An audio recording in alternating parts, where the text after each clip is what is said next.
Hello mga kalabs! Bago po ang lahat, please subscribe my channel, follow, para updated po kayo lagi sa aking ganap sa aming buhay, sa aming ginagawa ng labs. Nakabisi-bisihan sa araw-araw. Para updated din po kayo sa aming pagluluto ng leche flan mga kalabs. Yan. So ang ganap natin po today, nagdidikit tayo ng sticker sa takip ng ating leche flan. Nilalagyan natin siya ng sticker para pagka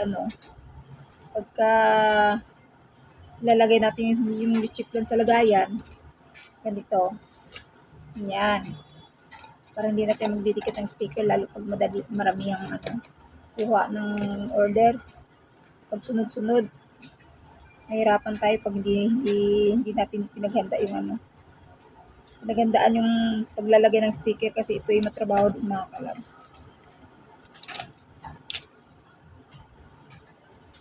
Marami kasing order mga kalabs ko na mag-undas. Pag mag-undas na kasi alam nyo na, lalo na pag December, nako, ang dami nating order. Marami din kasi tayong reseller mga kalabs pagka mga season. Gusto mag-reseller sa ating leche flan kasi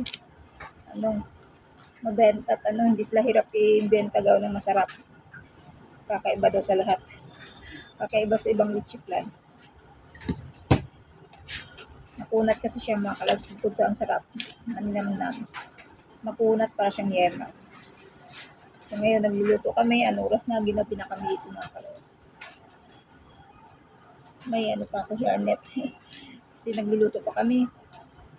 So natatapos pa kami ng mga alas 9 na siguro. Marami pa akong lalagyan ng sticker. So yan. Kailangan i-ready na natin ating lagayan. So maglalagay tayo ng sticker na sa 100 piraso. Ito pa yung hindi pa natin nalagyan. So 100 pirasong lagayan ng leche flan ang ating lalagyan ng sticker. Kasi bukas ang daming order. Ang ganda yung naka-ready na siya.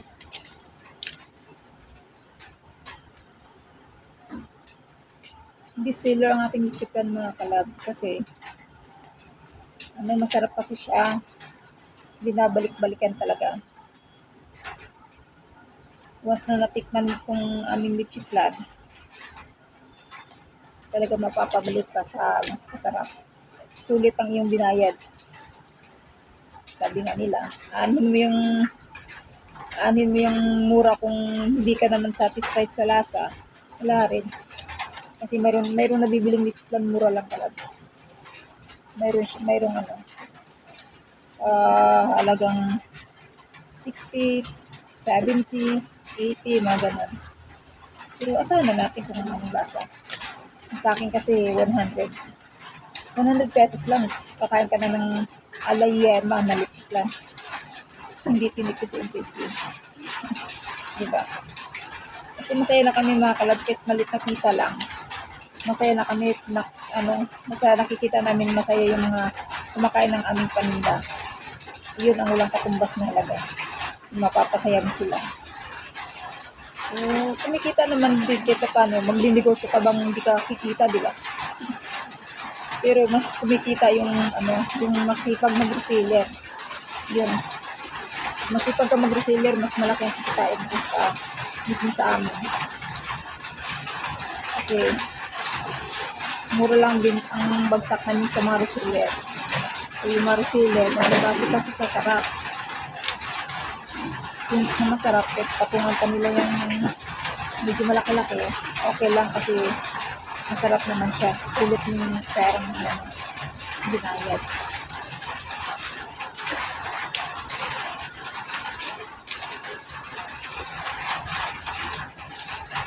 Habang niluluto ko yung nurasan kasi natin yung leche flan.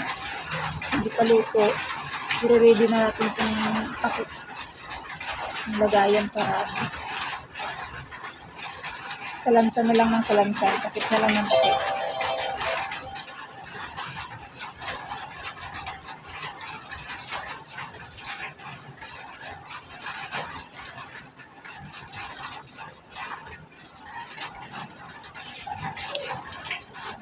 Pagka December mga kalabs, gumagawa kami ng 2 beses isang araw.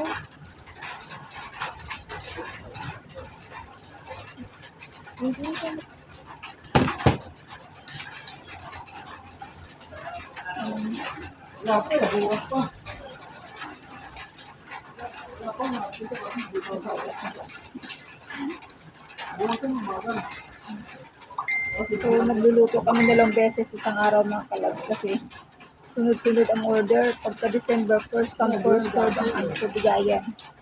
Hindi yung kung kailan lang yung gusto mong order, andyan na agad. Ito kasi first come, first serve.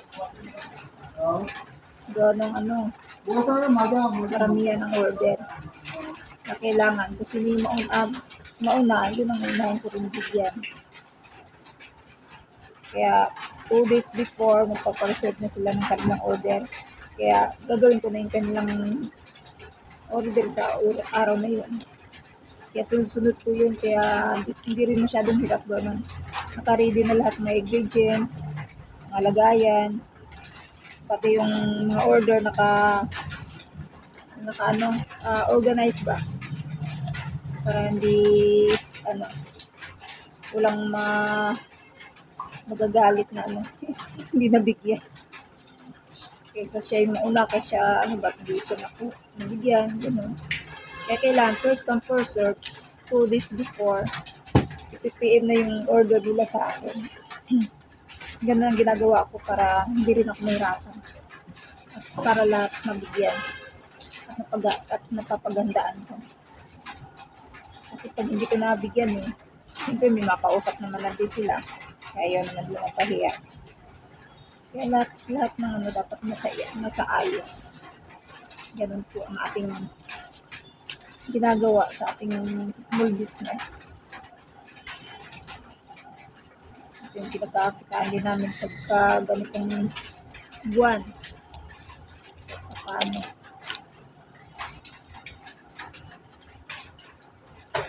Kayo po dyan, baka may mga restaurant po kayo, baka gusto nyo, supplyan ko rin po kayo. Susuplayin po kayo ng dessert. Baka kailangan nyo ng wala pa kayong dessert dyan. Tiin niya ako mga kayo. Sigurado, hindi rin kayo makapahiya sa inyong mga customer.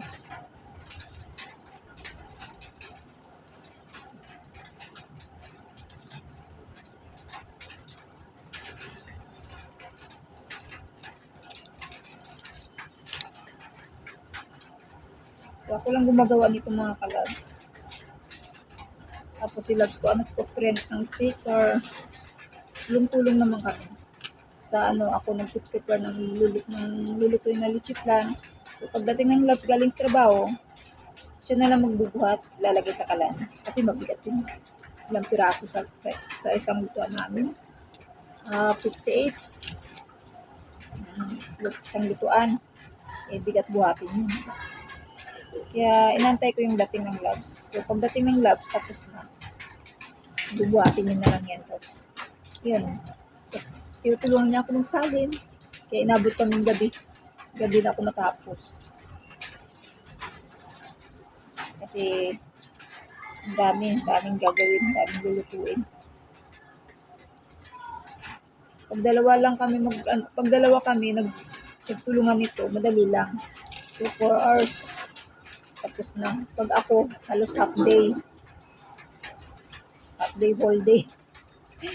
Siyempre, lahat ako, di ba? Magbiak ng itlog, maglagay ng sugar, maglagay sa lanira, lahat ako mag-prepare nun. Di ba? Iba yung may katuwang. Imbes na, anong yung oras mo,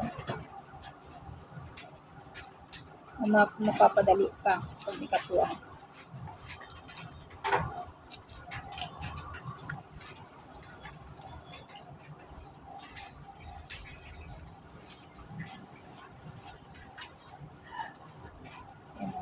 Madikit pa yung ng sticker, kaya Kailangan tiga-tiga din mga kalabs.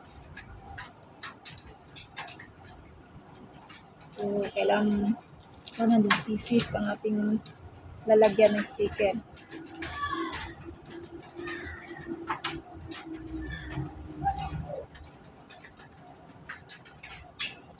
Ayan. Mahaba na ating video, di pa ako tapos, diba? Nakaluto ng loves, luto na ang kanyang tutulungan ko lang ang loves ko. Luto na.